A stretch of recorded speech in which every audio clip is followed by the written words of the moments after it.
Cruises are supposed to be fun, right? That's what I kept telling myself as I boarded the massive cruise liner with my friends. We had saved up for this trip for over a year, planning every detail to ensure it was the ultimate escape from our routine lives. We were a group of 5, excited for the luxury, the sun, and the endless entertainment.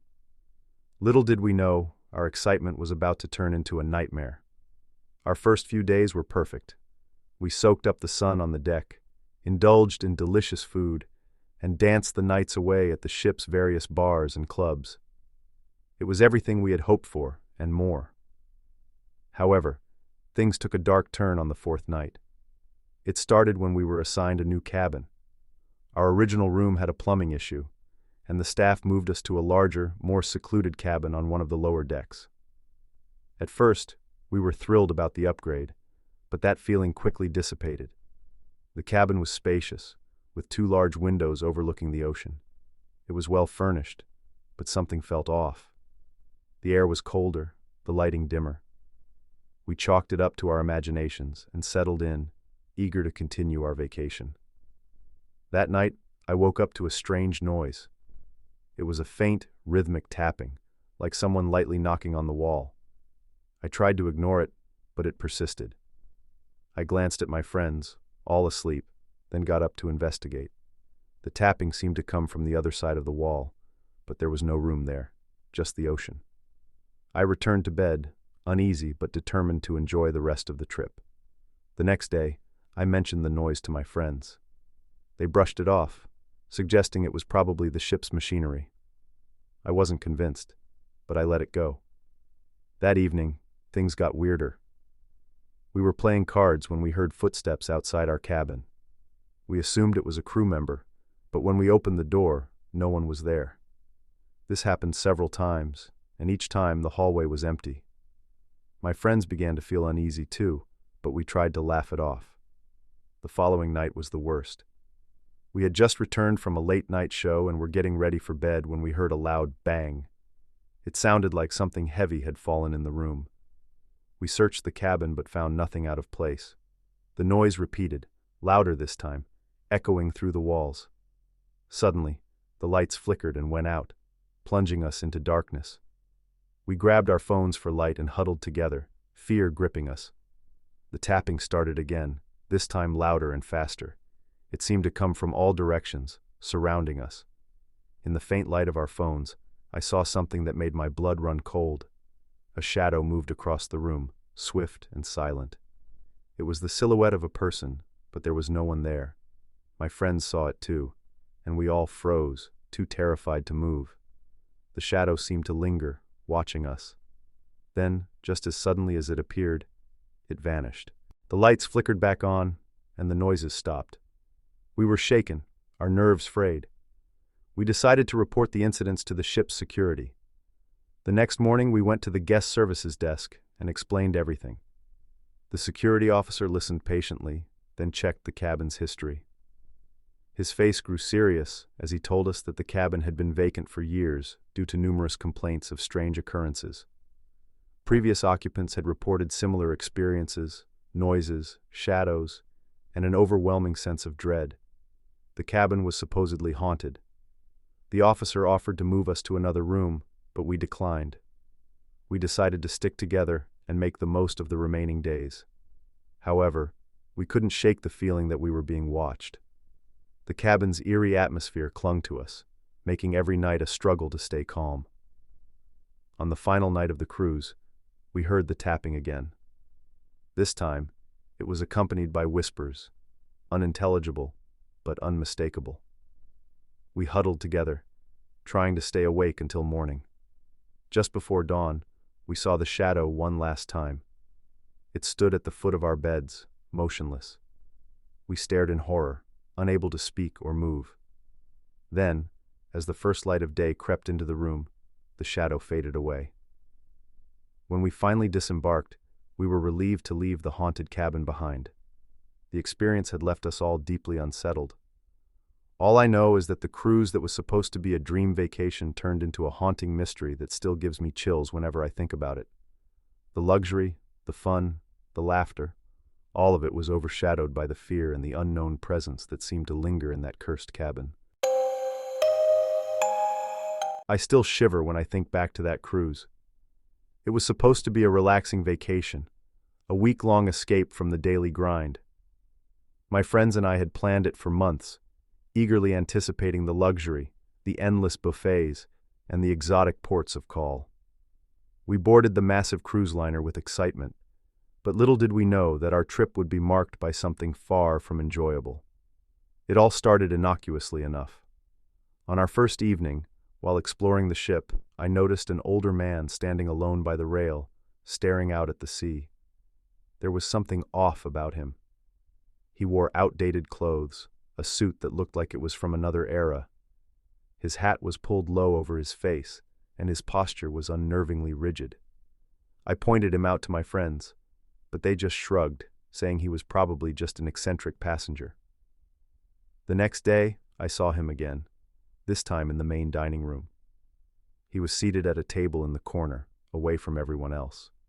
He didn't eat, didn't talk to anyone, just sat there, staring. His eyes seemed to follow me wherever I went. It was unsettling. I mentioned him to my friends again, but they laughed it off, suggesting I was being paranoid. Over the next few days, I saw him everywhere. On the pool deck, in the theater, even in the gym. Always alone, always watching. I tried to approach him once, but he vanished around a corner before I could catch up. It was as if he was deliberately avoiding me. But why? My friends were beginning to think I was obsessed, but they humored me by keeping an eye out for the mysterious passenger. One night, after a particularly lively evening at one of the ship's bars, I saw him again.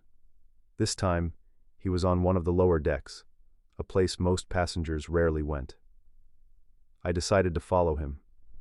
As I trailed behind, the corridor grew darker and quieter.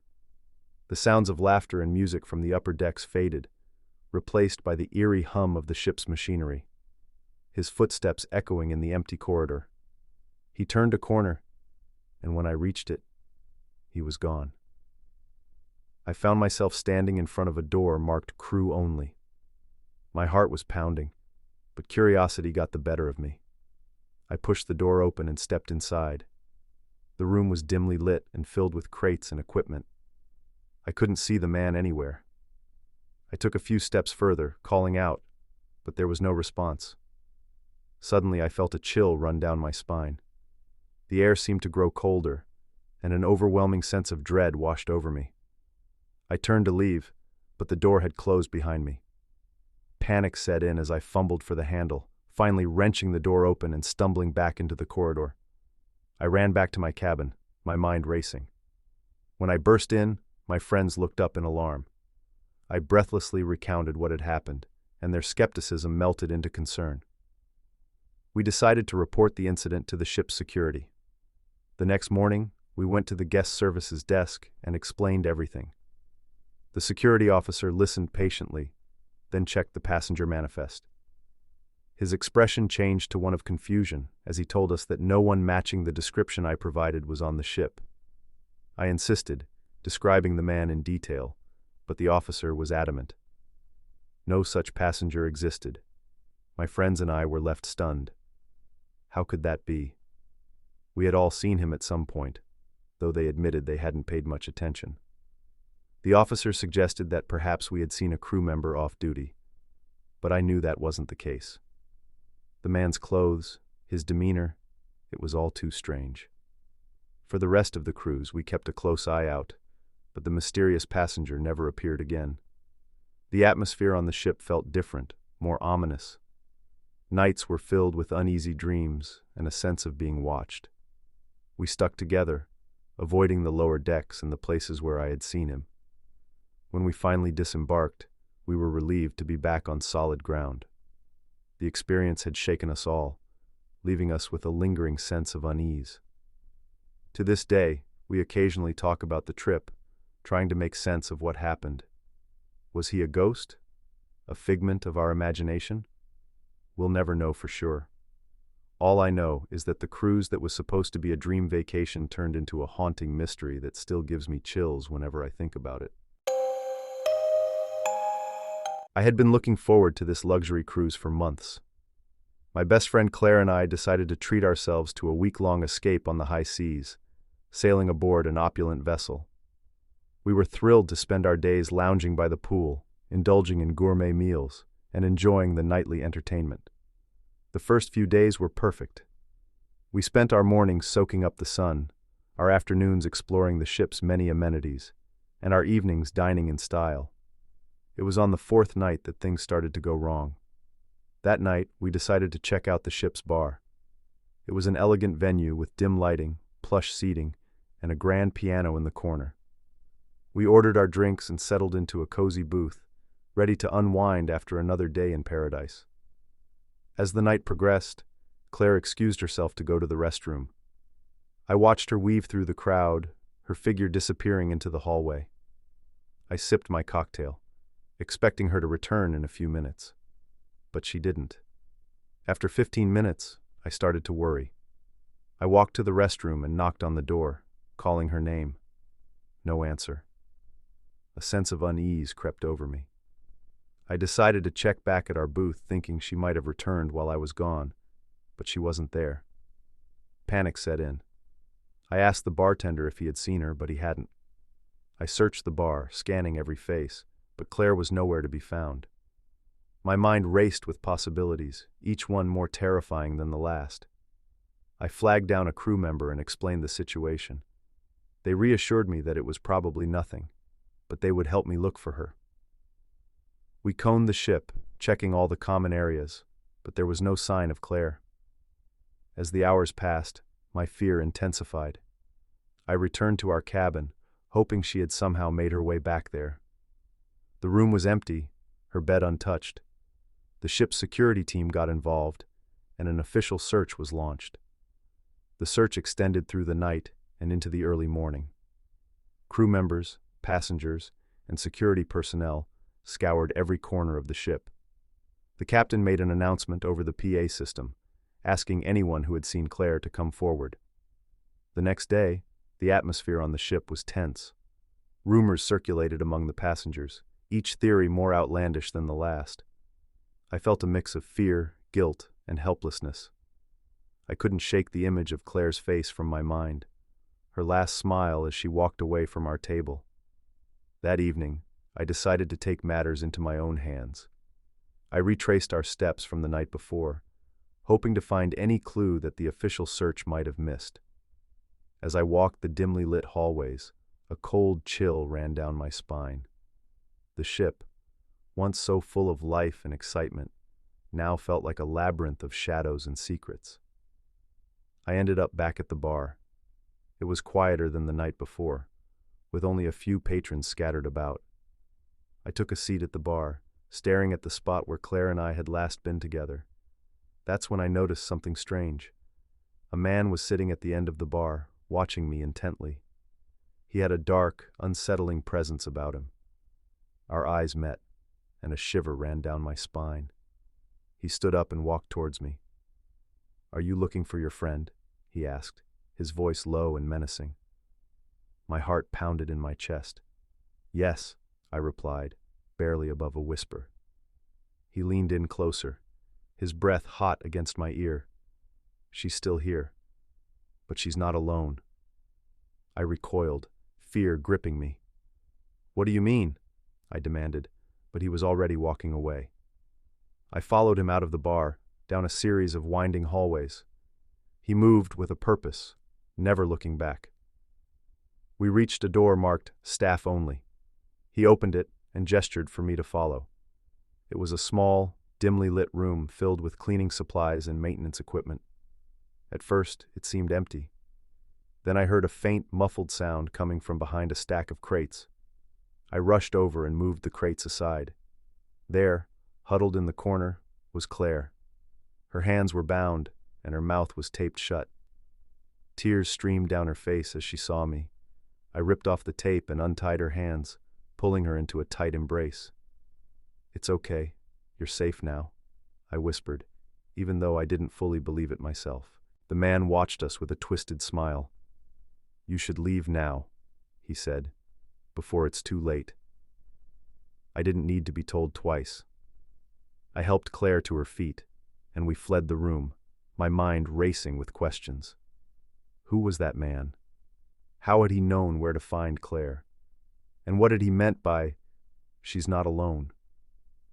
We made our way to the ship's security office, where Claire told her story. She had been on her way back from the restroom when she was grabbed from behind and dragged into the staff room. She never saw her attacker's face, but she remembered the feeling of cold hands and the sound of sinister whispers. The security team launched another search, this time more thorough. They scoured the ship for the mysterious man, but he was nowhere to be found. It was as if he had vanished into thin air. The rest of the cruise passed in a blur of fear and paranoia. Claire and I stayed close, never leaving each other's side. We reported the incident to the authorities when we docked, but there was little they could do.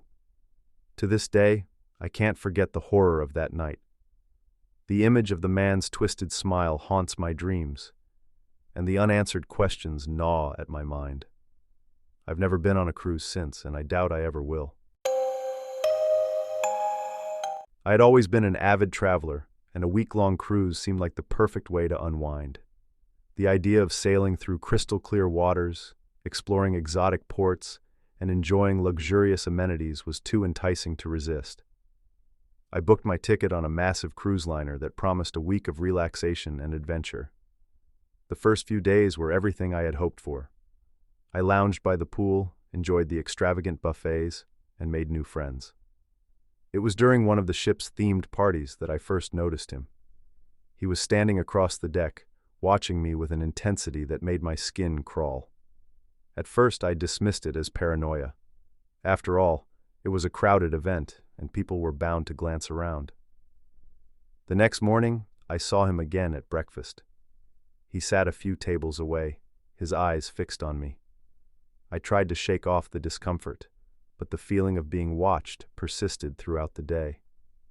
I saw him in the fitness center, by the pool, and even during the evening show. His presence was constant, and it unnerved me. On the fourth day, I decided to confront him. I was tired of feeling paranoid and wanted to address the issue head-on. I approached him by the pool and asked if there was something he needed. He gave me a chilling smile and said, "I just enjoy watching you." His words sent a shiver down my spine. I reported the incident to the ship's security, but they assured me that he was probably harmless. They promised to keep an eye on him, but their lack of concern only heightened my anxiety. That night, I couldn't sleep. I kept replaying our encounter in my mind. The sinister smile etched into my memory. Around midnight, I decided to take a walk to clear my head. The ship was eerily quiet, the usual buzz of activity replaced by the sound of the ocean. As I walked along the deserted deck, I felt a presence behind me. My heart raced, and I quickened my pace. The footsteps behind me matched my speed, and I knew I wasn't alone. I turned a corner and broke into a run, my breath coming in ragged gasps. I could hear him getting closer, his footsteps echoing in the silence. I spotted an open door to a maintenance room and darted inside, shutting the door behind me. I pressed my ear to the door, listening for any sign of him. The footsteps stopped right outside, and I held my breath, praying he wouldn't find me. Minutes passed, feeling like hours. Eventually, the footsteps retreated, and I allowed myself to breathe again. I stayed hidden for what felt like an eternity before cautiously making my way back to my cabin.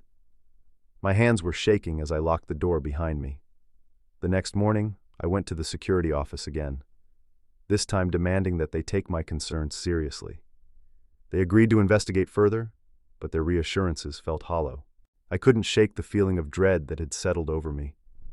Over the next few days, I tried to stick to crowded areas, avoiding being alone at all costs. Despite my efforts, I kept seeing him. He was always there, lurking in the background, his eyes never leaving me. The constant fear was taking its toll, and I found it hard to enjoy any part of the cruise. On the sixth night, there was a grand masquerade ball. I decided to attend, hoping that the busy event would provide some semblance of normalcy. I wore a mask that covered most of my face, hoping it would help me blend in. For a while it worked. I danced, mingled, and almost forgot about my stalker. But then I felt it, the unmistakable sensation of being watched. I scanned the room, my heart sinking when I saw him at the edge of the dance floor. Even with his mask, I recognized him instantly. I hurried to the exit, weaving through the crowd in a desperate attempt to lose him. I made my way to the upper deck, hoping the open space would make it harder for him to corner me. The deck was nearly empty, the night air cool against my skin. I heard footsteps behind me and broke into a run, the fear clawing at my throat. I reached the railing and looked over the edge, the dark water churning below. I had nowhere to go. I turned around and there he was, standing a few feet away. "Why are you doing this?" I demanded, my voice trembling. He didn't answer. Instead, he took a step closer, and I backed up until I felt the railing against my back. His smile was predatory, his eyes gleaming with a twisted pleasure. "Leave me alone," I shouted, my voice echoing in the night. He lunged forward, and I acted on pure instinct. I ducked under his outstretched arms and ran towards the stairs. I could hear him behind me, but I didn't look back. I raced down the stairs and into the main atrium, where a crowd had gathered for a late-night show. I spotted a security guard and ran to him, breathless and frantic. "He's following me. Help me." The guard's eyes widened, and he called for backup. Within moments, several officers had arrived and surrounded my stalker. They questioned him, but he remained calm, his smile never wavering. They escorted him away, and I collapsed into a chair, my body shaking with relief. I spent the rest of the night in the security office, recounting the events in detail. They assured me that he would be confined to his cabin for the remainder of the cruise and handed over to authorities once we docked. The final day of the cruise was a blur. I stayed in my cabin, too afraid to venture out. When we finally docked, I was one of the first to disembark. The authorities took my statement, and I left the ship, grateful to be back on solid ground. Months have passed since that terrifying week, but the memories are still vivid. I've learned to be more cautious, always aware of my surroundings. The experience has left me wary of strangers and has instilled a fear that I carry with me every day. If these stories made your skin crawl, remember to hit that like button and share the chills with your friends. Subscribe for more terrifying tales and tap the notification bell so you never miss a moment of horror. Stay safe and keep watching for more spine-tingling stories. See you in the next nightmare.